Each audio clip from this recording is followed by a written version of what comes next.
رہنا قدم قدم پہ علی کو پکارتے رہنا رواں ہے کشتی ایمان اسی سہارے سے نہ روک سکے گی یہ ظلم و ستم کے دھارے سے علی کے نام پہ لگ جائے گی کنارے سے علی کے نام پہ لگ جائے گی کنارے سے ہر ایک موت سے ساحل ابھارتے رہنا قدم قدم پہ علی کو پکارتے رہنا قدم قدم پہ علی کو پکارتے رہنا رہے حیات میں منزل کو ڈھونڈنے والوں تلاش حق کی نہ در در کی ٹھوکریں کھاؤ ہماری مانو تو سوئے نجف چلے ہماری مانو تو سوئے نجف چلے آؤ اس آستانے پہ قسمت سنوارتے رہنا قدم قدم پہ علی کو پکارتے رہنا قدم قدم پہ علی کو پکارتے رہنا علی ہے نام خدا اور اسم اعظم ہے یہی وہ نام ہے جس پر بقائے عالم ہے خدا کے گھر میں جو ابھرا وہ نقش محکم ہے خدا کے گھر میں جو ابھرا وہ نقش محکم ہے یہ نقش دل میں ہر ایک کے اتارتے رہنا قدم قدم پہ علی کو پکارتے رہنا قدم قدم پہ علی کو پکارتے رہنا کبھی جو معرکہ حق کی بات آئے گی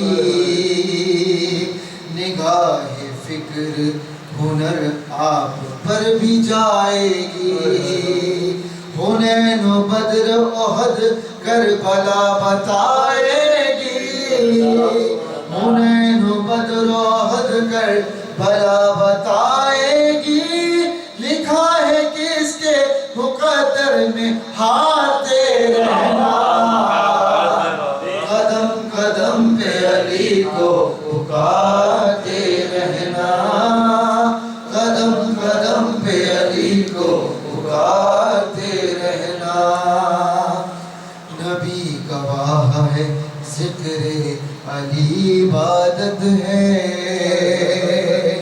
یہی وہ نام عمل نیک ہے سب سے بڑی سعادت ہے علی کے نام پہ موت آئے تو شہادت ہے علی کے نام پہ موت آئے تو شہادت ہے نزا کے وقت بھی اس کو پکارتے رہنا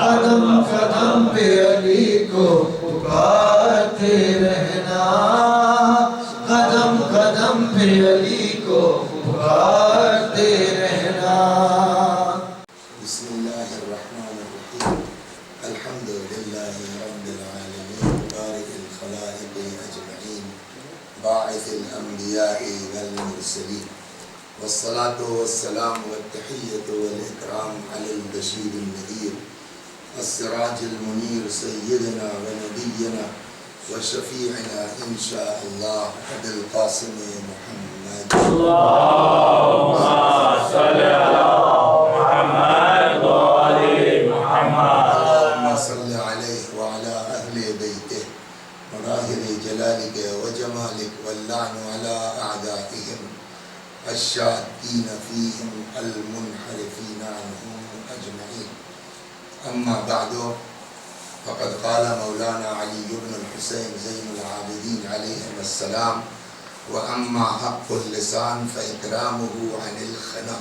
صلوات محمد اللهم صل على محمد وآل محمد. یہ گفتگو جو ہماری چل رہی ہے وہ ہمارے اور آپ کے چوتھے امام حضرت امام زین العابدین صلی اللہ اللهم صل على محمد. اس فرمان کے ذیل میں ہو رہی ہے کہ جہاں امام نے ہمارے اوپر کس کا کیا حق ہے وہ بیان فرمایا.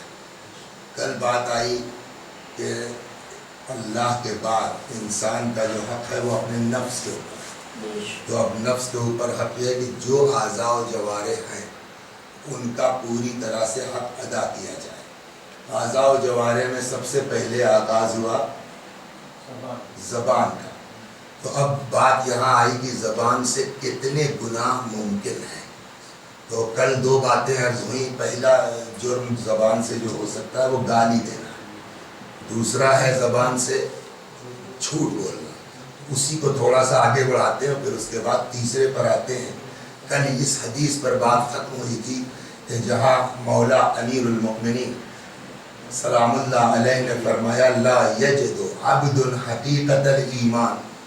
بندہ اس وقت تک ایمان کی حقیقت تک نہیں پہنچ سکتا ہے حتی یدع الکذب جدہ وحزلہ، کہ جب تک انسان جھوٹ نہ چھوڑ دے، چاہے مذاق میں ہو اور چاہے سیریسلی ہو. چنانچہ پیغمبر فرماتے اسی ذیل میں کہ ایاکم بالکذب، بچو پرہیز کرو جھوٹ سے. فإن الکذب یہدی الی الفجور، جھوٹ انسان کو گناہ کی طرف لے جاتا ہے، فسق و فجور کی طرف لے جاتا ہے. والفجور یہدی الی النار، اور فجور انسان کو کہاں لے جاتا ہے؟ جہنم میں. یعنی اس کا مطلب کیا ہوا؟ یعنی جھوٹ انسان کو جہنم تک لے جا سکتا ہے. چنانچہ امام باقر علیہ السلام نے نقل فرمایا مولا سے، امیر المومنین سے، کہ مولا نے فرمایا لا اسوۃ لا سوءۃ اسوأ من الکذب. کوئی برائی، جھوٹ سے بڑی برائی، سب سے بڑی اگر کوئی برائی ہے. ایک جگہ 11ویں امام عسکری سلام اللہ علیہ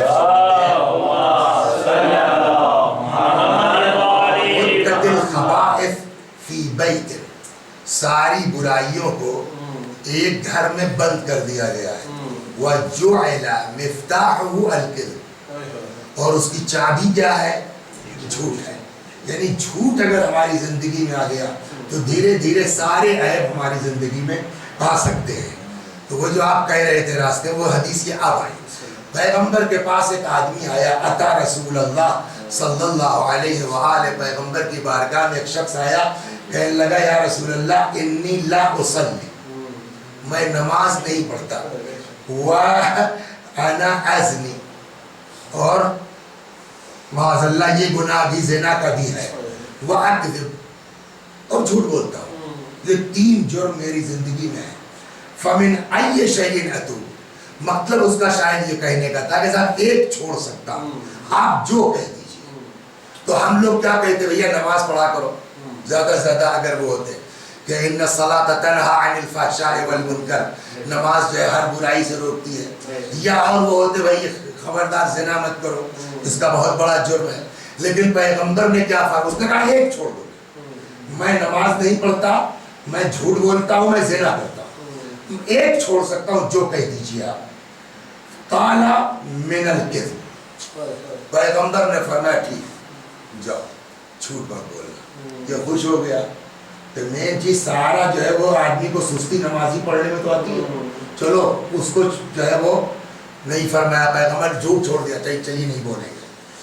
فاستقبلہ فعاہد اللہ یکذب، قبول کر لیا اس نے، عہد کیا کہ اب میں جھوٹ نہیں بولوں گا.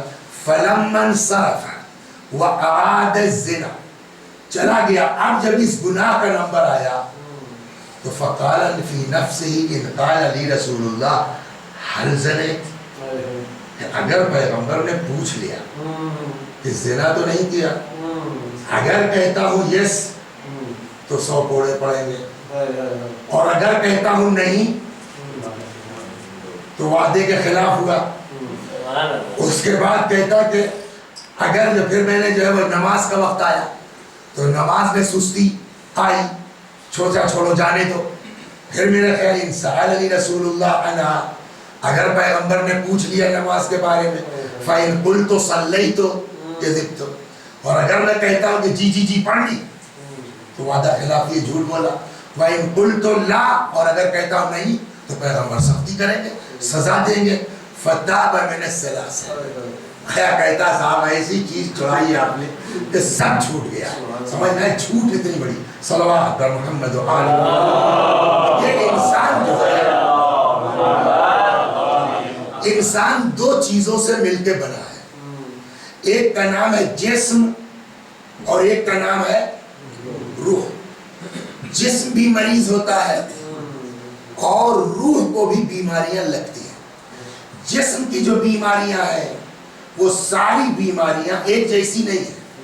آدمی کو ہلکا سے نزلہ ہو گیا، وہ کسی جگہ سے ٹیبلٹ لے لی، کھا لیا، بات ختم۔ یا جو ہے وہ معمولی سا بخار آ گیا، کسی کو فون کر دیا وہیں سے کہ بھائی ذرا ایک پیراسیٹامول لیتے آنا، کچھ حرارت محسوس ہے، بیماری وہ بھی ہے۔ ایک آدمی وہ اس کے جو ہے وہ کڈنی خراب ہو گئی تو اب وہ فون کر کے دوا نہیں منگوا سکتا کہ یار کوئی دوا دے دینا، کڈنی کام کرنا بند کر چکی ہے، تو اب اس سے بڑی بیماری ہے۔ کسی کو اٹیک آ گیا مثلا تو اس سے بڑی بیماری، کسی کو فرض کیجئے کینسر ہو گیا ہے۔ تو جسم کی بھی بیماریاں کچھ ہلکی ہے، کچھ اس سے بڑی، کچھ اس سے بڑی، کچھ ایسی کہ اس سے بڑی ہو ہی نہیں سکتی۔ ویسے ہی روح کو بھی بیماریاں لگتی ہیں۔ حسد ایک بیماری کا نام ہے، چغلی ایک بیماری کا نام ہے، یہ سب آئے کیسے گا؟ اس میں سب سے بڑی بیماری کیا ہے؟ جیسے فرض کیجئے اگر آپ جسم کی بیماری کے لیے کہیے کہ صاحب کینسر سب سے بڑی بیماری ہے، یا کڈنی کا فیل ہو جانا سب سے بڑی بیماری ہے، تو روح کو بھی تو بیماری لگ رہی ہے نا۔ سب سے بڑی بیماری کیا ہے؟ فرماتے ہیں علت الکذب اقبح علت، جھوٹ کی بیماری سب سے بڑی بیماری ہے۔ لا یکذب الکاذب، پیغمبر فرماتے ہیں لا، وہ پہلی والی حدیث سب سے بڑی بیماری مولا سے تھی، یہاں پیغمبر لا یکذب الکاذب، آدمی جھوٹ کیوں بولتا ہے؟ وجہ کیا ہے؟ تو ایک تو قرآن نے کہا جھوٹ وہ لوگ بولتے ہیں جو مومن نہیں ہوتے، ایک ہے کہ اندر کچھ پرابلم ہے ہمارے جس کی وجہ سے ہم جھوٹ بولتے ہیں، وہ ہماری داخلی مصیبت کیا ہے؟ پیغمبر فرماتے ہیں لا یکذب الکاذب الا من مہانۃ النفس، جھوٹ اسی وقت بولتا ہے آدمی جب اپنے کو ہلکا سمجھتا ہے۔ انسان کو خود اپنی حیثیت کا اندازہ جہاں نہیں ہوتا وہاں انسان جھوٹ بولنا شروع کر دیتا ہے۔ صلوات بر محمد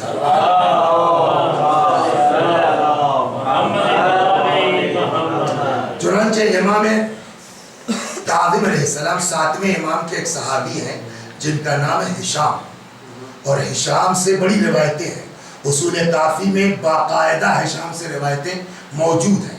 اسی میں 7ویں امام نے فرمایا یا ہشام ان العاقل لا یکذب، عقل مند آدمی کبھی جھوٹ نہیں بولتا، وَإِن كَانَ فِيهِ هَوَىٰ، چاہے اس میں اس کا کوئی فائدہ ہی کیوں نہ ہو، اس کی خواہشات ہی کیوں نہ ہو، لیکن عقل مند آدمی جھوٹ نہیں بولتا۔ وَاجْتَنِبُوا الْكَذِبَ وَإِن رَأَيْتُمْ فِيهِ النَّجَاةَ، جھوٹ سے پرہیز کرو چاہے تم کو بظاہر اس میں نجات ہی کیوں نہ دکھ رہی ہو۔ فَإِنَّ فِيهِ الْحَلَكَ، ایکچول میں ہلاکت اسی جھوٹ بولنے میں ہے۔ یا إِيَّاكَ وَالْكِذْبَ، دیکھئے صلوات بر محمد و آل محمد۔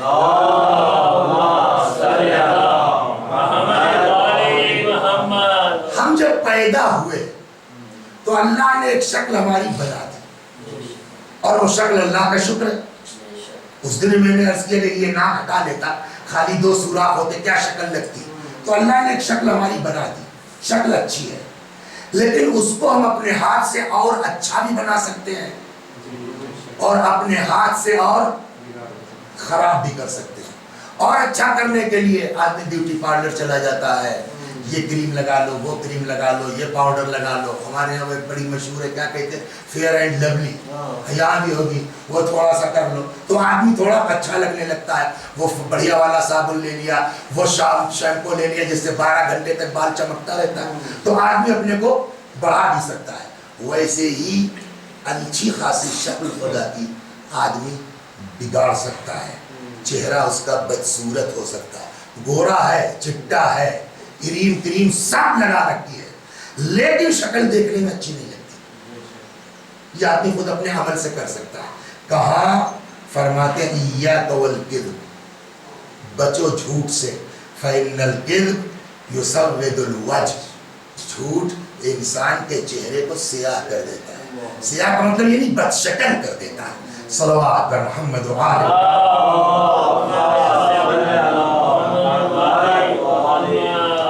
میں جاب کرتا ہوں, کیا کرتے ہیں آپ, اپنا کام کرتے ہیں یا کسی کا نوکری کرتے ہیں؟ اپنا کرتے ہیں نا, ہم کو رکھ سکتے ہیں.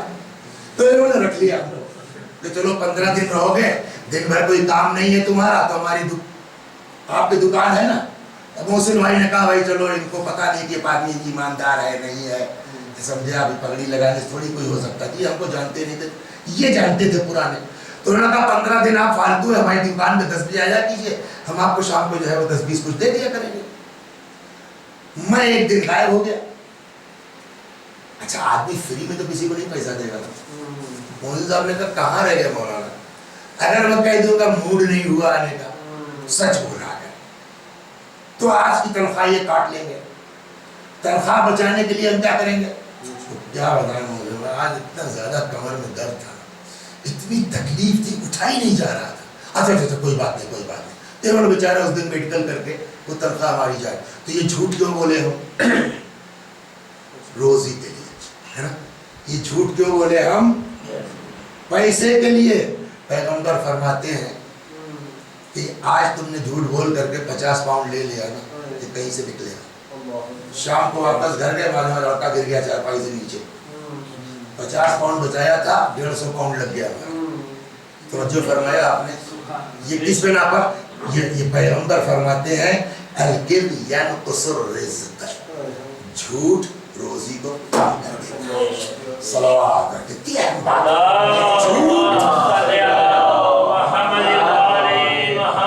روزی کو کم کر دیتا ہے. تو یہ 2 گناہ کل اور آج مل کر کے ہم نے آپ کی خدمت میں نقل کیا.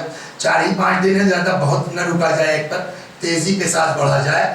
تو پہلا جرم جو زبان سے ہوتا ہے وہ کیا ہے؟ جھوٹ. دوسرا جرم جو ہماری زبان سے ہوتا ہے, وہ پہلا جرم گالی. دوسرا جرم جو ہماری زبان سے ہوتا ہے وہ کیا ہے؟ جھوٹ. اب آئیے تیسرا. اس میں کہیں نہ کہیں بلا استثناء ہم سب شامل ہیں, ہم سب شامل ہیں. اس لیے کہ یہ جرم ایسا ہے کہ جو کبھی کبھی بغیر توجہ کے ہو جاتا ہے ہم سے. صلوات, سب لوگ اب پہلے سوال یہ ہے کہ واٹس میننگ آف غیبت. اکثر ہم لوگ کیا بولتے ہیں, واٹس یور نیم, کمیر بھائی کہہ لے کہ دیکھو بھائی جھوٹ تمہیں بولتا نہیں, غیبت تمہیں کرتا نہیں, لیکن صحیح بات یہ ہے کہ یہ جو مولانا آئے ہیں یار, یہ جب بیان کرتا پتہ نہیں کیسا منہ ٹیڑھا ہوتا ہے, مجھے ہنسی آ جاتی ہے. غلط نہیں کہا ہے, صحیح بول رہا ہے, جھوٹ بھی نہیں ہے. جب مثلا میں بولتا ہوں میرا منہ ایسے ہو جاتا ہے تو جھوٹ بول رہے ہیں یہ, لیکن دین کہتا ہے ولو یہ کہ سچ ہے, باہر جا کے آپ بیان نہیں کر سکتے. اسی لیے جو اچھا, اور اگر یہ جھوٹ بولیں گے نا, مثلا ہمارے اندر وہ عیب نہیں ہے اور بیان کیا تو وہ غیبت نہیں ہے, وہ تہمت ہے. تہمت کی سزا آئے گی انشاءاللہ. ابھی تو ہم آج گفتگو کریں گے کائے پر, غیبت پر. غیبت کی جو ڈیفینیشن بیان کی گئی کیا, ذکر اخیک بما یکرہو, اپنے بھائی کے بارے میں ایسی بات بیان کرنا اس کے پیٹھ پیچھے کہ اگر وہ سنے تو اس کو اچھا نہ لگے. اس کو برا لگے. یا ان تقول فی اخی، ایک بہت مزیدار چیز ہے. صلوات محمد.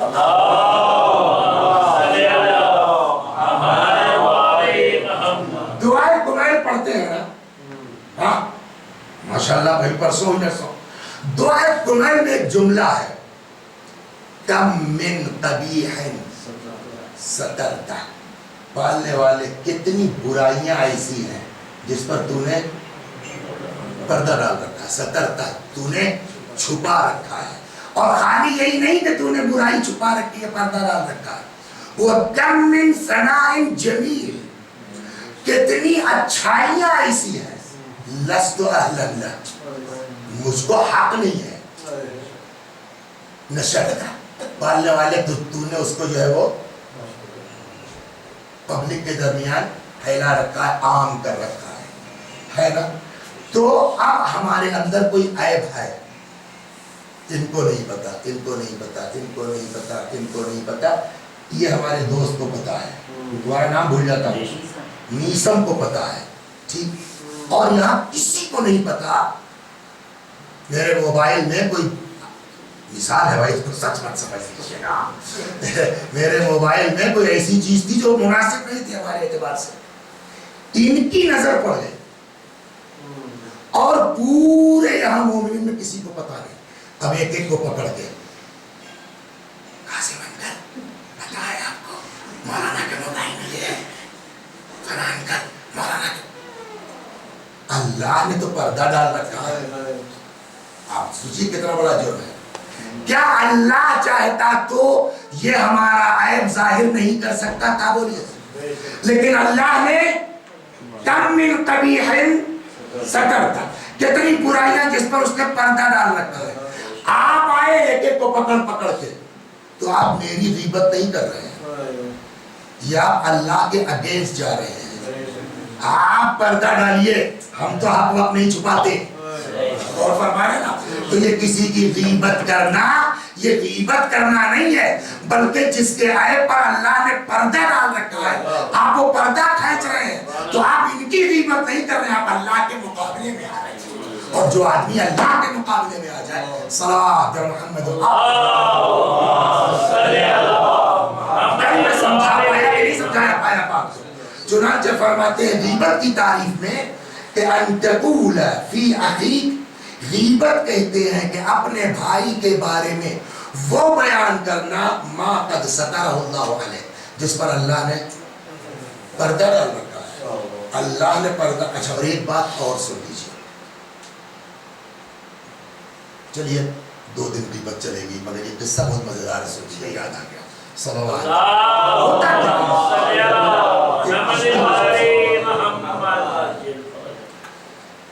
مولانا آپ کے لیے مناسب نہیں ہے. میں نے کیا ہوا؟ یہ سب بتا رہا تھا کہ آپ کے موبائل میں کچھ اس طرح کی چیز ہے. ٹھیک، اب ہم آ گئے. یہ کیا بتائیں گے؟ 50 باتیں ان کی مجھ کو پتا ہے، اور اب ہم نے سب بیان کرنا. یہ ہوتا ہے نہیں ہوتا. ارے ایک چیز تو میں بھول گیا. کل کسی نے مجھ سے پوچھا تھا، آپ نے پوچھا تھا، ہاں نہیں رک جائیے، اس کو واپس کر لیں. یہ چلیے کل ہو جائے گا. قصہ ابھی اس کو یاد دلائیے. قصہ یہ کل انہوں نے سوال کیا تھا، اس پر ضروری ہے. میں نے کہا تھا کل انشاءاللہ. صلوات محمد. جھوٹ مولا نے فرمایا اقبح الا، سب سے بڑی بیماری کا نام کیا ہے؟ جھوٹ. ہم نے مولانا، دیکھو بیٹا نام کیا ہے آپ کا؟ محمد علی. اس کو کیا آتا ہے؟ جاہل آدمی ہے، خالی مکاری کرتا ہے. ہو گئی بات، کوئی نہیں جانتا. میسم نے سن لیا، چلے گئے. ہاں مولانا صاحب، آپ کو مولانا صاحب اس طرح کہہ رہے تھے، یہ جھوٹ نہیں بول رہے ہیں. آیا یہ سچ بولنا صحیح ہے؟ ہم نے ان کو الٹا پلٹا کہا. میسم جاتا ہے مولانا صاحب، وہ جو مولانا صاحب بس بڑی تعریف کر رہے تھے آپ کی، یہ جھوٹ ہے کہ نہیں جھوٹ ہے؟ روایت کہتی ہے کہ یہ جھوٹ اس سچ کے مقابلے میں زیادہ بہتر ہے.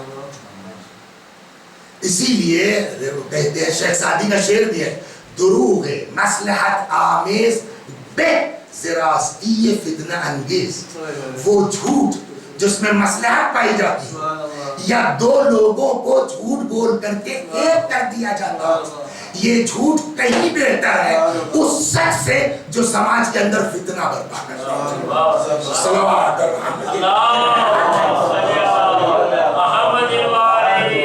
تو یہ جھوٹ غلط، ہم لوگ چھوٹے چھوٹے تھے جب، اب میں اپنے اسکول میں لڑکوں کو سمجھاتا ہوں کہ یہ کتابیں پڑھو، اس کو ہلکے میں نہ لو، یہ 50 سال کے بعد رٹی رہے گی، کام دے جائے گی تم کو۔ اور آج ہم کو 6 کلاس کی بات آپ کو سنانے جا رہا ہوں۔ صلوات محمد، چھوٹے چھوٹے تھے،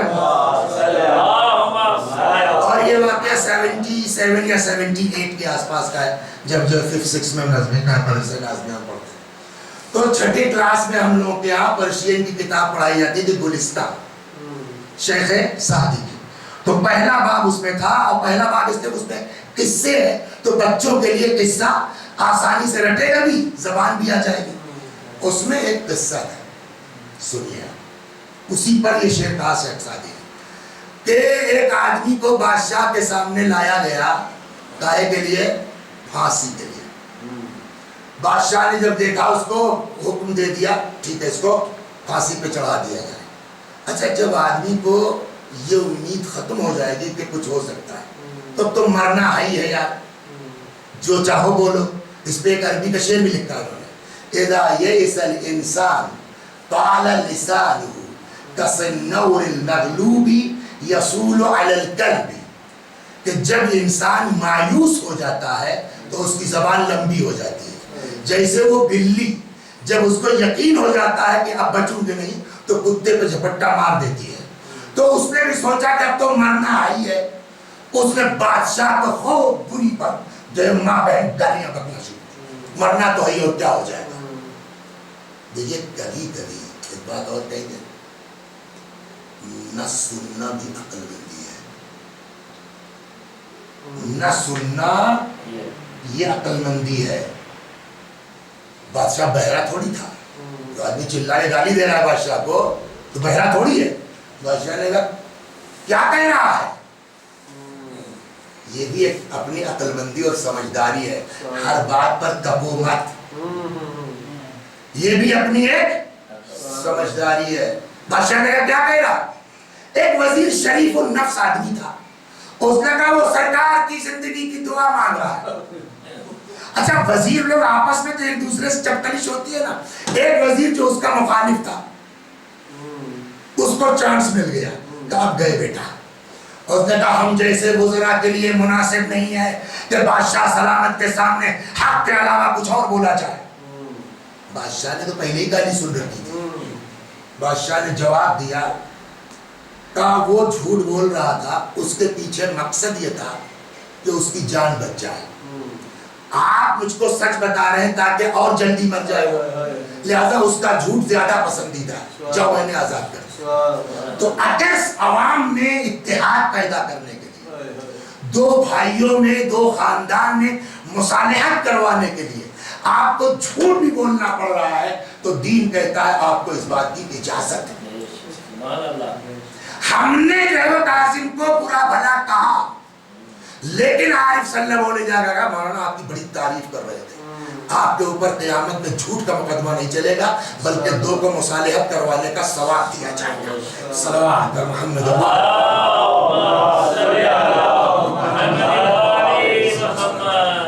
بس بچا تو پھر آگے نہیں تو کل سنیے گا نہیں کرنا۔ یہ چیز یہاں بہت اہم ہے۔ اکثر یہ ہوتا ہے کہ ہم جذبات میں آ جاتے ہیں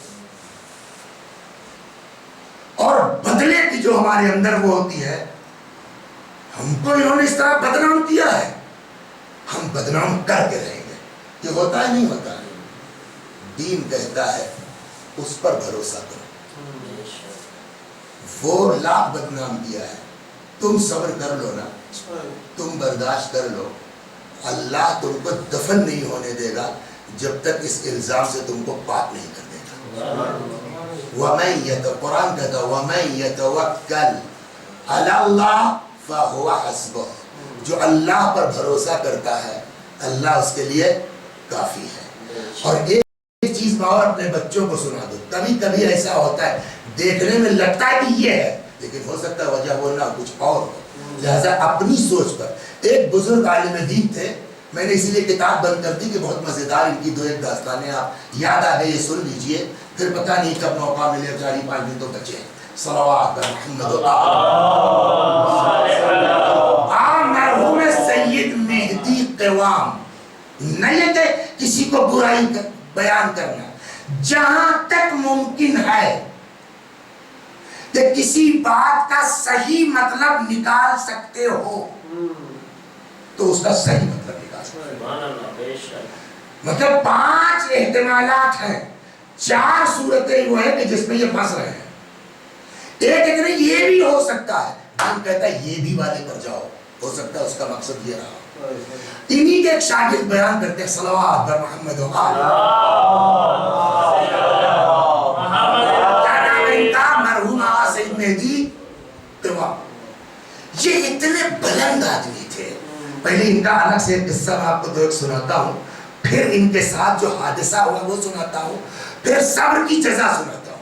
کوئی ضروری نہیں کہ اگر ہمارے خلاف کسی نے کچھ بیان دیا تو ہم جذبات میں آ کر کے بدلہ ضرور لیں, اس کے لیے 10 بات بیان کریں. ہماری غیبت آپ نے کی ہے اس کا مطلب یہ نہیں کہ ہم آپ کی غیبت کرنے لگے. یہ چیز بہت اہم ہے. مرحوم سید مہدی قوام رحمت اللہ علیہ رضوان اللہ علیہ بڑے اپنے زمانے کے خطیب تھے, نمبر 1 کے خطیب تھے.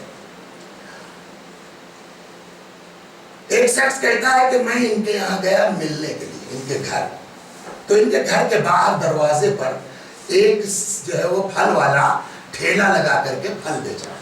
تو ہم نے کہا جناب کے یہاں جانا ہے تو کیا خالی ہاتھ جائے, تو لاؤ کچھ پھل لے لیں. تو اس سے میں نے کہا بھیا کیا حساب؟ تو اس نے کہا کہ کہاں جناب کے یہاں جائیں گے؟ تو ہم نے کہا ہاں. کبھی جو چاہیے دے دیجیے. تو کہتا ہم نے پوچھا اس کا مطلب جناب کو بہت چاہتے ہو یار؟ کہا آج میں جو کچھ ہوں جناب کی وجہ سے. مطلب اب اس نے اپنا قصہ سنایا. کہنے لگا صاحب میں نمبر 1 کا چور, گھروں میں کودنا چوری کرنا میرا کام. یہ اپنے زمانے کے بڑے ذاکرین میں ہیں. تو مجھ کو یہ اندازہ تھا کہ ان کے پاس مال خوب ہوگا, اس لیے کہ تحفے تحائف یہ سب ہوگا. میں نے ان کو تب لیا تھا. ایک دن پتا چلا کہیں رشتہ داری میں ان کے شادی ہے. تو سامنے والے گھر میں آ کے میں پہلے سے بیٹھ گیا. تھوڑی دیر کے بعد میاں بیوی شاید اولاد نہیں تھی, نکلے, تالا بند کیا گھر میں, گاڑی بیٹھے چلے گئے. کہنے جب یہ چلے گا تو شادی میں گئے نا 2-4 گھنٹے کی فرصت. میں کود گیا گھر میں. ادھر آقا کے ساتھ یہ ہوا تھوڑے ہی ارے وہ گفٹ تو بھول گئے. اللہ دیکھے کسی کو ہدایت کرنا چاہیے. گفٹ تو بھول گئے, وہ فوراً واپس.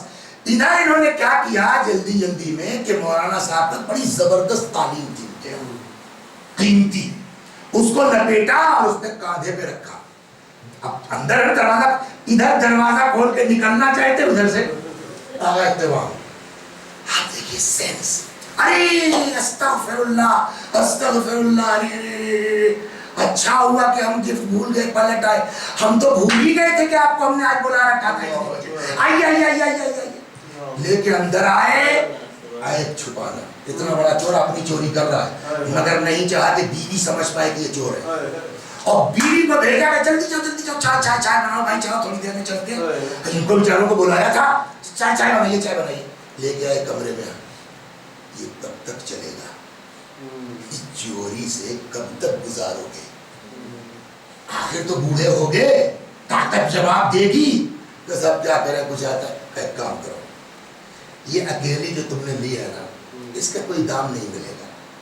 یہ پیئر ہے, دونوں مل کر کے صحیح قیمت. تو ایک تو تم لے چکے ہو, میں نے معاف کیا. دوسری میں تم کو ہدیتاً دیتا ہوں, یہ لے جاؤ بیچو. ایک کوئی ٹھیلا لے دو, سبزی ترکاری پھل بیچو, کوئی جگہ نہیں میرے دروازے بیچو. حلال کی کما. کل لگے وہ ہے نا فقرہ, اذا خرج من القلب دخل فی القلب. جب دل کی گہرائی سے بات نکلتی ہے تو اندر پتہ نہیں کیسے انہوں نے سمجھایا، میری سمجھ میں بات آ گئی. وہ میں نے لے لیا سب بلا تکلف، دونوں قالین لے کے آیا، بازار میں بیچا، اچھی رقم ملی، یہ ٹھیلا بنوایا. تب سے بھیا یہی بیٹھتا ہوں دن بھر میں، اپنا اتنا مل جاتا ہے حلال کا کہ اپنے بچوں کو عزت کے ساتھ پڑھا رہا ہوں، کھلا رہا ہوں. یہ ان کی وجہ سے. آپ غور فرمائیں، اتنا بڑا مومن آدمی، اس مومن پر الزام سنیے آپ، مزہ یہاں ہے. صلوات کرنا اس مومن پر اتنا بڑا مومن الزام. ان کے شاگرد خود بیان کرتے ہیں کہ صاحب ایک دن میں نے دیکھا کہ یہی میرے استاد خطیب بھی تھے، درس اخلاق بڑا زبردست تھا ان کا، تو درس بھی دیتے تھے. مرحوم سید قوام، بدنام علاقہ، بدنام ہوٹل، آگے آگے مولانا صاحب، پیچھے پیچھے ایک عورت. اب کسی کو بھی مرحوم پر مولانا صاحب پہ شک کی کوئی گنجائش نہیں، سب یقین. میں نے اپنے دل میں کہا یہ دیکھیے ان کو چمڑے میں نمک لگایا جاتا ہے تاکہ نمک خراب نہ ہو، چمڑا خراب نہ ہو، یہاں تو نمک ہی سڑ گیا ہے. بتاؤ ان کے شاگرد ہیں یہ اتنی 12 بجے رات کو اس علاقے میں ایک لڑکی کے ساتھ جتنی بدگمانی ہو سکتی تھی. اور نتیجہ یہ ہوا کہ اس بدگمانی کے بعد میں نے ان کے درس میں جانا چھوڑ دیا. طے گندہ آدمی، ان کے کلاس میں جانا اچھی بات نہیں ہے. پھر 2-4 دن کے بعد دماغ میں آیا کہ یار ان کا عمل ان کے ساتھ پڑھاتے بڑھیا ہے، دل میں بیٹھ جاتی ہے بات، تو چلو سیکھنے میں کیا جاتا ہے. تو میں جا کر کے پلر تھا اسے ٹیک لگا کے بیٹھ گیا آقا ممبر پر، اور اس دن آقا کا درس بدگمانی پر تھا. یہ کتنا پہنچا ہوا آدمی ہے بدگمانی کے اوپر. اور اتفاق سے وہی مثال اپنی والی دے دی کہ آپ نے فرض کیجئے کسی کو رات میں اس طرح دیکھا تو یہ مت سوچئے وہ مت. میں نے اپنے دل میں کہا جی حضور میں نے اپنی آنکھ سے دیکھا ہے. یہ سب ہوتا رہا بالکل کنفرم. ایک دن خبر آئی کہ انتقال ہو گیا. ایک دن خبر آئی کیا؟ انتقال ہو گیا. میں نے کہا یار استاد ہے، اپنا حساب کتاب وہ خود دیں گے، جنازے میں شرکت کرنا ثواب ہے، وہ بھی استاد کی حق ہے. میں چلا گیا. آپ لوگوں نے بھی جنازوں میں بہت شرکت فرمائی ہوگی، دیکھا ہوگا کہ چلے ان کے ساتھ تھے، کچھ دور کے بعد ان کے ساتھ ہو گئے، ہوتا نہیں ہوتا.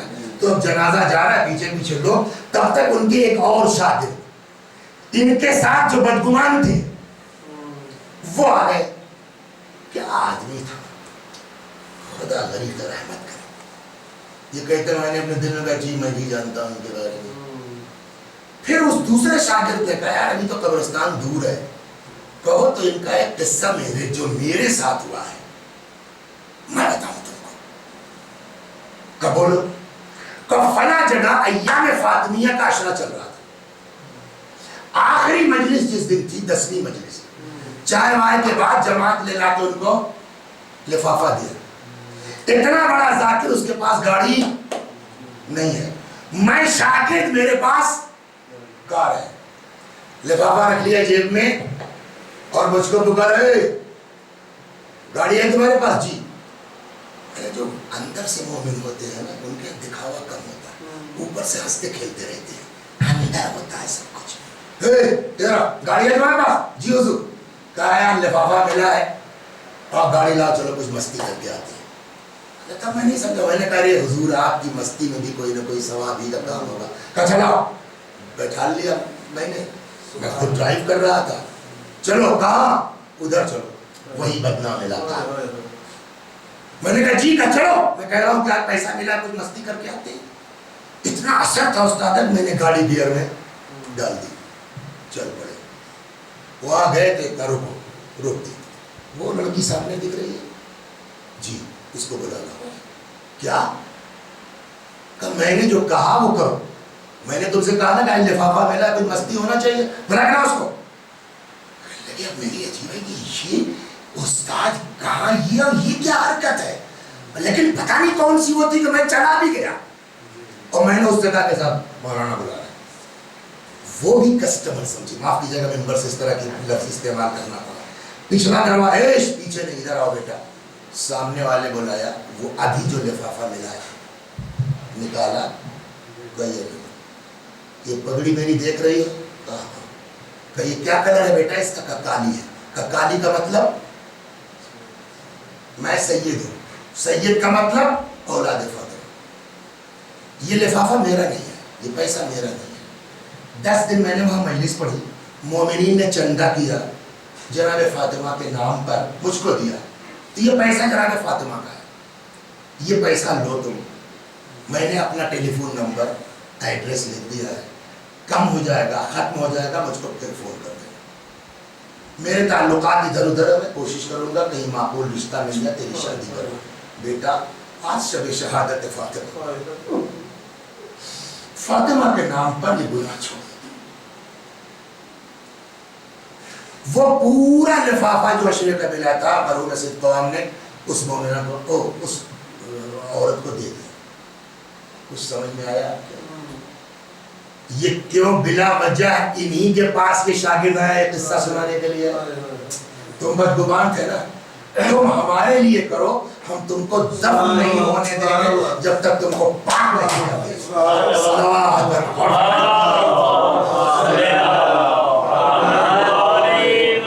اب یہ الگ الگ جگہوں سے اکٹھا ہو کر مل جاتا ہے جب قصہ, تو اور لطف آتا ہے. خود مرحوم فرماتے اس بارے میں, کہنے لگے میں گیا نجف زیارت کے لیے, کربلا نجف زیارت کے لیے. حرم امیر المومنین میں جیسے میں نے کتاب اٹھائی زیارت کی, السلام علیکم یا امیر المومنین, زیارت پڑھنا چاہیے, تب تک جو ہے وہ مجھے محسوس ہوا کہ کوئی آدمی میرے بغل میں کھڑا ہے, وہ مجھ سے کچھ بات کرنا چاہتا ہے. تو چونکہ روایات سے یہ بات ثابت ہے کہ مومن کی حاجت روائی سب سے زیادہ اہمیت رکھتی ہے, میں نے زیارت چھوڑ دی. میں نے کہا مولا آپ ہی نے کہا ہے نا مومن, تو میں آپ کی زیارت بات. ہاں بھیا فرمائیے, کچھ کہنا چاہتے ہیں آپ؟ کہا جی بولیے. تو باہر ایک کوئی عورت ہے آپ کو بلا رہی ہے. کون؟ وہ ادھر جا. وہ آ رہی. تم آئے تو دیکھا کہ ایک لڑکی ہے, اس کی گود میں ایک بچہ ہے. السلام علیکم. وعلیکم السلام. پہچانا آپ نے؟ نہ. کہ یاد ہے آپ کو ایک رات آپ ہمارے محلے میں آئے تھے, اپنا پورا لفافہ آپ دے گئے تھے. ہاں ہاں ہاں ہاں. کا پتہ نہیں آپ کی زبان میں کیا اثر تھا کہ میں نے اس دن کے بعد سے یہ گناہ چھوڑ دیا. اور پھر آپ کی زبان کا اثر کیا ہوا کہ ایک بہت اچھے گھرانے کا رشتہ میرے پاس آ گیا. جو بلانے گیا تھا آپ کو وہ میرا شوہر تھا. یہ دیکھیے گود میں میرا بچہ ہے. ہم لوگ آئے تھے زیارت کے لیے, لیکن میری نظر پڑ گئی آپ کے اوپر. تو میں نے کہا مولا اب تمہاری زیارت بعد میں کروں گی, جس نے مجھ کو گناہ سے نکال کے تمہارے در تک پہنچایا, پہلے اس کا شکر. سمجھ گئے آپ؟ صلوات بر محمد آل محمد. یہ چیز اب کل باتوں کا خلاصہ کیا ہوا؟ گالی ایک, دو جھوٹ. لیکن دو لوگوں کو آپس میں ملانے کے لیے جھوٹ بولنے میں کوئی حرج نہیں ہے, بلکہ اس سچ سے پرہیز کرنا چاہیے جو انسان سماج کے اندر فساد برپا کر دے, خلفشار برپا کر دے, فتنہ برپا کر دے. دو باتیں. تیسرا خلاصہ یہ کہ اگر ہمارے خلاف کسی نے کچھ کہا بھی ہے, ہم کو بدنام کیا بھی ہے, تو بہت جذبات میں مت آؤ, اللہ کے سپرد کر دو. عزت دینے والا وہ ہے. قرآن کہتا ہے وَتُعِزُّ مَن تَشَاءُ وَتُذِلُّ مَن تَشَاءُ. اللہ جسے چاہتا ہے عزت دیتا ہے, اللہ جسے چاہتا ہے ذلیل اور رسوا کرتا ہے. صلوات بر محمد و آل محمد. 10 منٹ اور گئے, ایک اور صلوات بر محمد و آل محمد.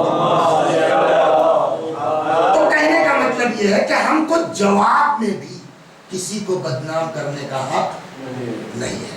وجہ ایک بات یہ بھی سن لیجئے, نکالنے میں ٹائم لگ جائے گا. موبائل میں ہے وہ کتاب, بہت پیچھے چلی جائے گی, ڈھونڈنے میں ٹائم لگ جائے گا. ایک صلوات چلیے کل پرسوں کسی دن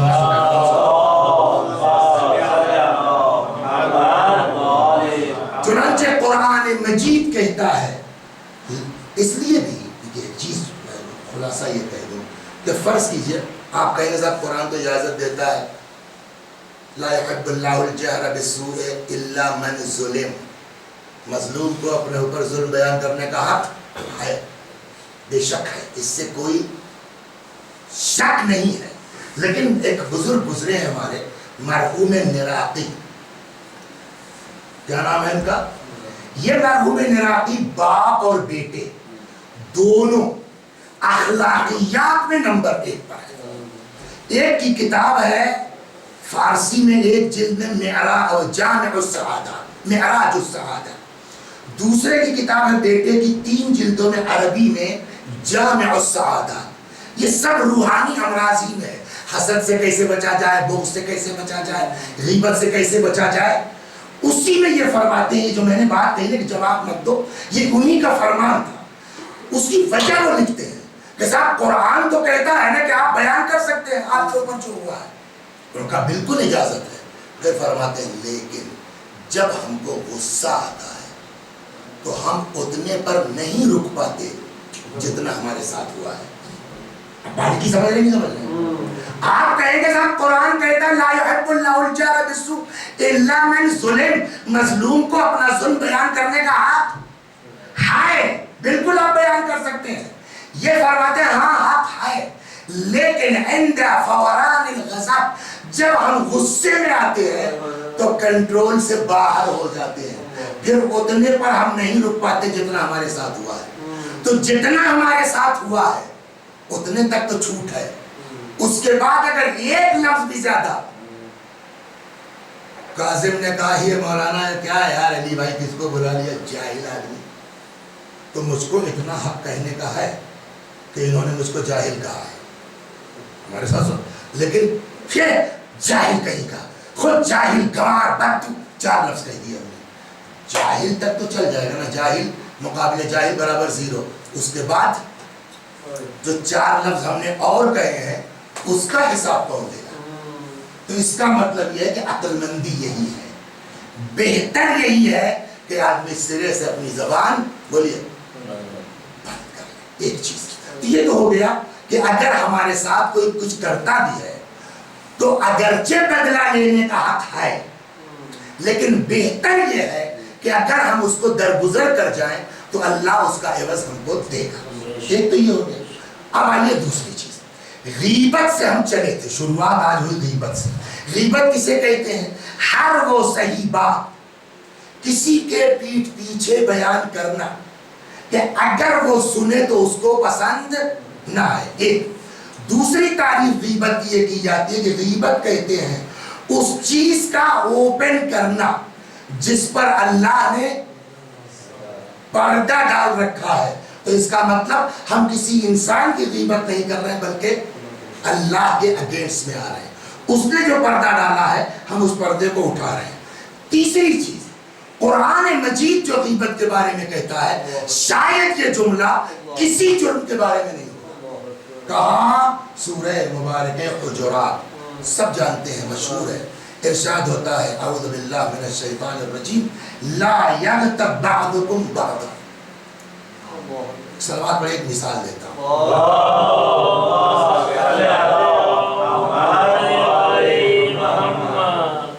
یہ مثال ہے، اس کو سچ مت سمجھیے، تو صاحب وہ ہمارے اوپر کچھ جنات بھی ہیں، مثال ہے، آگے بولے گا کرا جائیے، ہمارے اوپر کچھ جنات ہیں، ہمارا جو رہتے فیض آباد میں ہے اس کے علاوہ 2 گاؤں ہمارے ہیں، ایک ہمارے دادا کا ہے اور ایک ہماری دادی کا ہے، دادی بھی اپنے ماں باپ کی اکیلی تھی تو ان کا بھی، تو ہم لوگ رہ جہاں رہے ہیں اس وقت وہ دادی کے گاؤں میں، اس لیے کہ وہ شہر سے قریب ہے، اس کے تھوڑا فاصلے پر دادا کا گاؤں ہے، وہاں کوئی رہتا نہیں، یہی 3-4 دن کے لیے ہمارے بھائی گئے ہیں یہ تابوت وابوت کے سلسلے میں، تو وہ گھر سے ملا ہوا ایک باغ ہے، ہم نے اپنے جن سے کہا کہ دیکھو وہاں کوئی رہتا نہیں ہے، ہمارے باغ کا خیال رکھنا، کوئی جانور منہ لگائے بخشنا مت اس کو۔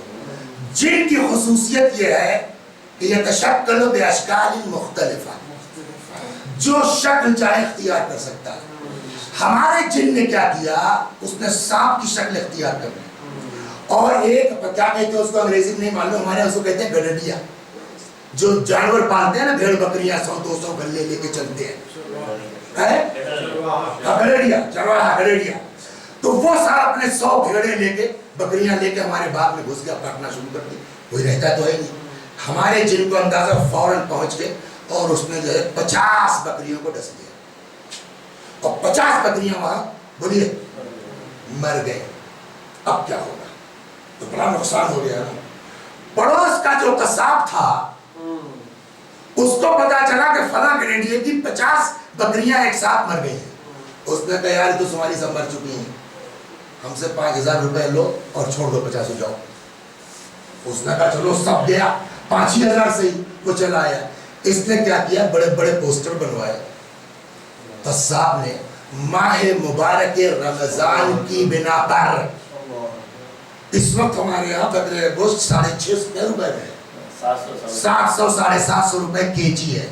اس نے اعلان کیا کہ صاحب ماہ مبارک رمضان کے برکت کی وجہ سے ثواب کی خاطر 100 روپے کلو. اب جس کے پاس جگہ ہو نہ ہو سب 2-2 4-4 جھولا لے کے پہنچ کے فریزر میں ڈال دیں گے. لیکن ایک نے کہا کہ یار چکر کیا ہے, یہ قصائی اتنا اللہ والا تو نہیں ہے کہ 700 کی جگہ 100 روپے کلو گوشت دے گا. تب تک ایک آدمی کو معلوم تھا جو میرا پڑوسی اس گاؤں کا ہے. اس نے کہا کچھ پتا ہے کیا ہوا؟ کہا یہ سب مردار ہیں. کیسے؟ تو مولانا کے باغ میں گئی تھی, وہاں 50 بھیڑیں مر گئی, 5000 دے کے لے آیا ہے.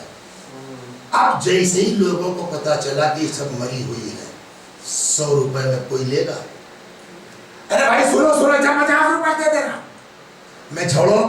اچھا اب وہ سوچ رہا ہے کہ یہ ہم جو ہے وہ اتنے سارے گوشت کہاں پھینکے ہیں, کہا جاؤ فری میں لے جاؤ. کوئی لے گا؟ جبکہ بکری کا گوشت بولیے حلال ہے کہ نہیں ہے, لیکن اگر مردار ہو گئی تو بیسیکلی بکری گوشت کیا ہے؟ حلال ہے. لیکن اب چونکہ وہ مردار ہے کوئی کھائے گا, فری میں دے رہے ہیں. انسان کا گوشت حلال ہے کہ حرام؟ حرام ہے. پورا قرآن پڑھ کے آپ ہم کو ذبح کر دیجئے, میرا گوشت جائز ہوگا؟ نہیں نا. اگر میرا گوشت جائز نہیں ہے تو سگے بھائی کا جائز ہے, کھا سکتا ہے کوئی؟ قرآن کہتا کھاتے ہو. قرآن کھاتے ہیں, کہاں کھاتے ہیں؟ یا تو ہم جھوٹ بول رہے ہیں کہہ رہے ہیں نہیں کھاتے, یا معاذ اللہ قرآن کہہ رہا ہے. قرآن کہہ رہا ہے کھا رہے ہو تم لوگ گوشت, ہم بھائی کا گوشت کھا رہے ہیں. کہاں؟ سورہ مبارک حجرات آیت نمبر 12 ارشاد ہوتا ہے کیا؟ یہ میں نے اس لیے مثال, آپ لوگ برا مت مانیے گا تاکہ بچوں کی دماغ میں بات بیٹھ جائے. لا یغتب بعضکم بعضا, ایک دوسرے کی غیبت مت کرو. ایحب احدکم, کیا پسند ہے تم لوگوں کو ان یاکل اللحم اخیہ میتا, اپنے مرے بھائی کا گوشت کھاؤ. فکرہتموہ, یقیناً تم ناپسند کرو گے. تو اس کا مطلب یہ ہے کہ کسی کی غیبت کرنا یعنی بولیے بھائی کا گوشت کھانے جیسا ہے. کون آدمی ہے کہ جو اپنے بھائی کا گوشت کھانے کو تیار ہو جائے؟ غیبت اتنا بڑا جرم ہے, اتنا بڑا گناہ ہے. لیکن عجیب ہے نا, شیطان جو ہے ہم لوگوں کے پیچھے پڑا ہوا ہے.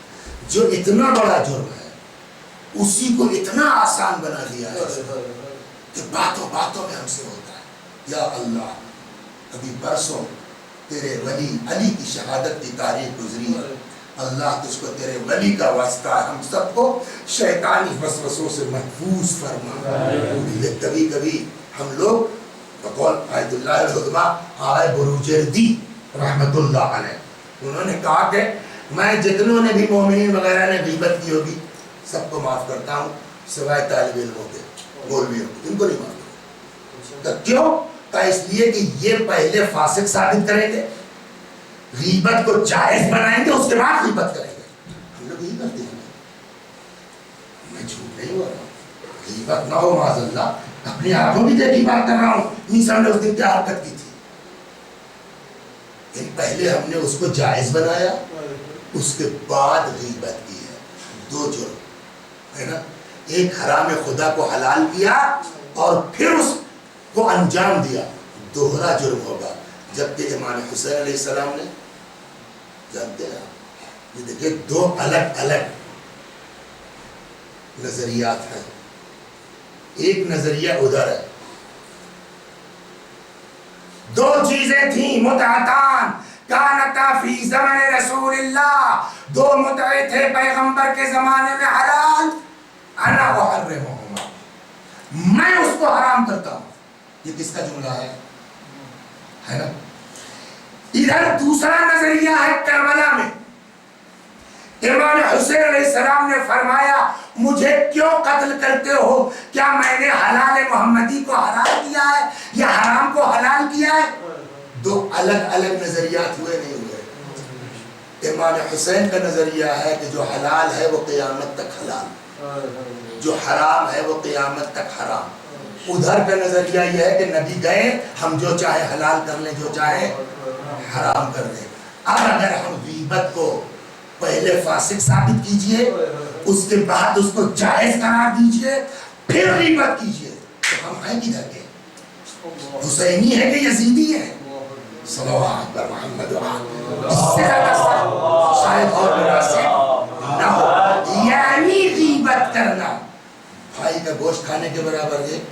غیبت یعنی حسین کے راستے سے علیحدگی، غیبت یعنی اہل بیت کے راستے سے علیحدگی.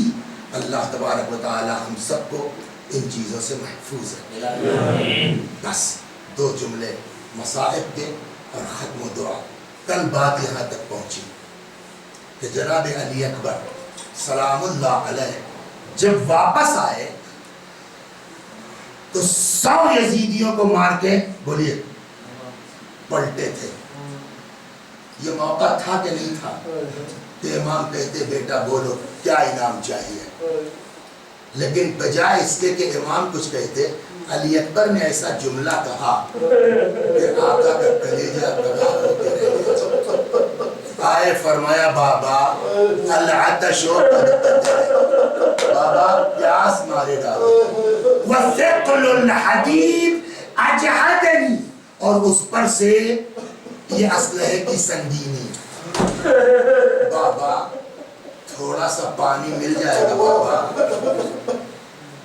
ادھر زبان سے جملہ دیکھیے جو روایات میں ہے وہ صرف اتنا جملہ ہے بس.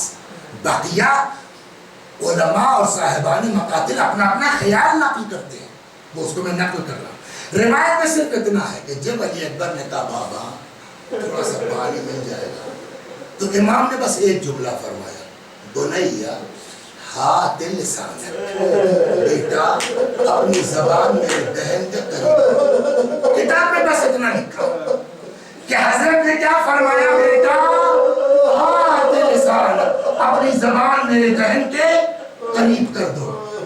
اب علماء کا اپنا اپنا خیال ہے کہ شاید اس لیے فرمایا کہ بیٹے کو بتا سکے بیٹا میں تم سے زیادہ پیاسا ہوں. کسی نے کچھ کہا کسی نے کچھ کہا. کہ ایک آدمی نے بڑی اچھی بات کی اور اس کو دعا کیجئے اللہ توفیق دے کہ میں آپ کو سمجھا سکوں. وہ کہتے ہیں کہ میں سمجھتا ہوں کہ امام کا یہ مقصد نہیں تھا، اس لیے کہ یہ نہیں کہا جا سکتا کہ علی اکبر کو پتا نہیں ہے کہ بابا کتنے پیاسے ہیں کہ امام حسین اس بہانے سمجھا رہے ہیں. تب پھر کیوں کہا امام نے بنیا ہاتھ لسان ہے، اپنی زبان میرے دہن میں دے دو. بڑی اچھی بات انہوں نے کہی. دیکھیے اللہ سب یا صاحبان اولاد ہے، خدا جس کو تو نے اولاد نہیں دی یا اللہ بحق علی اکبر اسے صاحب اولاد فرما. جن کو اللہ نے اولاد دی ہے نا سب آدمی غور کرے. بچہ جب آدمی کا چھوٹا ہوتا ہے 6 مہینے کا، سال بھر کا، 2 سال کا، 5 سال کا، دیکھا ہے ماں باپ کو. ہم لوگ تو ممبر بیٹھتے ہیں نا اوپر سے سب کچھ دیکھتے رہتے ہیں. کبھی آدمی لب چومتا ہے بیٹے کا، کبھی گال چومتا ہے، کبھی پیشانی چومتا ہے. اکثر ہم نے ممبروں سے دیکھا ہے کہ وہاں کنارے لیے بیٹا بیٹھے ہیں، ناک لگائے ہوئے ہیں، اس کے سر میں بال سونگ رہے ہیں. اس کا یہ کیا ہے؟ اولاد سے محبت ہی تو ہے نا. لیکن یہی بیٹا جب 20 سال کا ہو جاتا ہے، 18 سال کا ہو جاتا ہے، کڑیل جوان ہو جاتا ہے، تب دیکھا ہے آپ نے اس طرح اولاد کو چومتے ہوئے؟ کیوں؟ کیا آج آپ کو اپنے اس بچے سے محبت نہیں ہے؟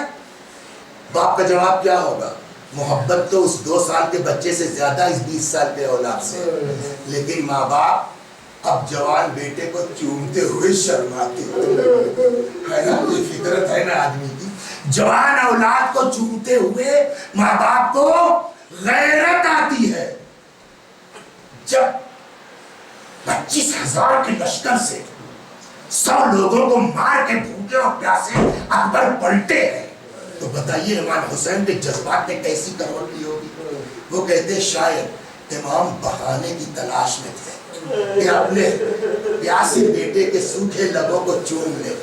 اتنے میں اکبر نے کہا بابا پیاس مارے ڈال رہی ہے. امام بہانے کی تلاش میں تھے ہی. فرمایا بیٹا ذرا اپنی زبان میرے دہن میں دے دو. حسین اکبر کو بتانا نہیں چاہتے تھے کہ میں کتنا پیاسا ہوں. امام اپنے جذبہ محبت کو تسلیم دینا چاہتے. جیسے ہی زبان دہن میں دی کھینچ لی. بابا آپ کی زبان تو مجھ سے زیادہ بس ایک دو مثال دیتا ہوں میں آپ کو اور ختم دعا. اللہ جتنے بیمار ہیں, ابھی مجلس سے پہلے ٹیلی فون میں بات ہو رہی تھی, فیض آبادی کے ہیں بیچارے, ان کا 1.5 سال کا بچہ چھت سے گر گیا, لکھنؤ میں ایڈمٹ ہے, ابھی تک اس کو ہوش نہیں آیا کل پرسوں سے. یا اللہ بحق علی اصغر باب الحوائج, بحق علی اکبر, یا اللہ اس بچے کو شفا عنایت فرما. جب انسان کا بچہ بیمار ہوتا ہے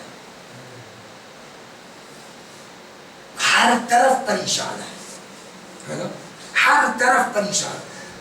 لکھنؤ چلے گئے, دلی چلے گئے, لندن چلے گئے, امریکہ چلے گئے, خدا نخواستہ معاذ اللہ کڈنی فیل ہو گئی, کینسر ہو گیا, ساری دنیا میں دوڑ گئے, اور جو کچھ پیسہ رقم تھی وہ سب کیا ہوا, خرچ ہو گیا. اب ڈاکٹر نے کہا اس کو گھر لے جائیے, کل یا پرسوں زیادہ زیادہ 2 دن, پتا ہے کہ بیٹا مر جائے گا, اس کو کل سے یا پرسوں زیادہ زندہ نہیں رہنا. کہتے ہیں مرنے سے پہلے ایک افاقہ ہوتا ہے. بیٹے نے آنکھ کھولی, ایک طرف ماں ہے ایک طرف باپ. پاپا بیٹا سیب کھانے کا دل چاہتا ہے, اماں انگور کھانے کا دل چاہتا ہے. علاج میں سارا پیسہ ختم ہو چکا, ماں باپ کے پاس اب کچھ نہیں. جو چولہے کے اوپر چاول ابل رہا ہے وہ بھی ادھار آیا ہے دکان سے. لیکن باوجود اس کے کہ ماں باپ فقیر ہو چکے ہیں, کوئی مرتے ہوئے بیٹے سے یہ کہے گا بیٹا جاؤ اب جنت میں سیب ملے گا, جنت میں انگور ملے گا. جہاں کبھی نہ گئے ہوں گے ماں باپ, وہاں پہنچ جائیں گے, 10 روپے دے دو, اپنے بچے کو سیب کھلا دو, تمہاری مزدوری کر کے ادا. غریب سے غریب باپ اپنے مرتے ہوئے بیٹے سے یہ نہیں کہہ سکتا, لیکن ہائے اس کربلا میں میرا مولا کیا کرے. جب مرنے کا بابا پیاس مارے جان رہی ہے, امام کیا کرے, انگوٹھی اتاری, فرمایا بیٹا دہن میں رکھ لو, جاؤ نانا حوضے کوثر سے.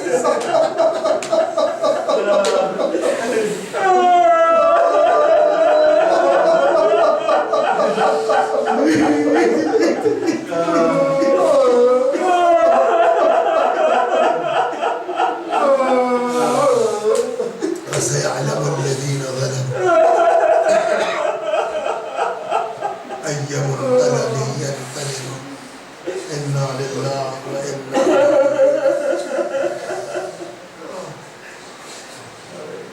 خدا ہماری اس عزا کو قبول فرما, مزید عزائے اہل بیت کی توفیق کرائے.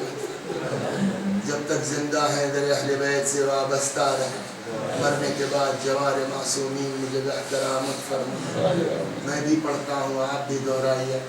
اللہم صلی علی محمد و آل محمد, اللہم صلی علی محمد و آل محمد, اللہم صلی علی محمد و آل محمد. اعوذ باللہ من الشیطان الرجیم, بسم اللہ الرحمن الرحیم. الحمد للہ رب العالمین, الرحمن الرحیم, مالک یوم الدین, ایاک نعبد و ایاک نستعین, اهدنا الصراط المستقیم, صراط الذین انعمت علیہم غیر المغضوب علیہم ولا الضالین. بسم اللہ الرحمن الرحیم, قل هو اللہ احد اللہ الصمد, لم یلد ولم یولد ولم یکن له کفوا احد. بسم الله الرحمن الرحيم قل هو الله أحد الله الصمد لم يلد ولم يولد ولم يكن له كفوا أحد بسم الله الرحمن الرحيم قل هو الله أحد الله الصمد لم يلد ولم يولد ولم يكن له كفوا أحد كذلك الله ربنا صدق الله العلي العظيم اللهم صل على محمد وآل محمد اللهم صل على محمد وآل محمد اللهم صل على محمد وآل محمد وعجل فرجهم واحشرنا معهم پروردگار سورہ حمد و توحید و صلوات کا ثواب جملہ مؤمنین و مؤمنات مخصوصاً و محبان علی جن کو کوئی ایصال ثواب کرنے والا نہیں ہے اس مجلس میں موجود ہم سب جتنے مرد و عورت ہیں ہم سب کے بزرگوں کی روحوں تک پہنچائے ان کے گناہوں کو بخش دے جوار معصومین میں جگہ کرامت فرما وآخر دعوانا ان الحمد للہ رب العالمین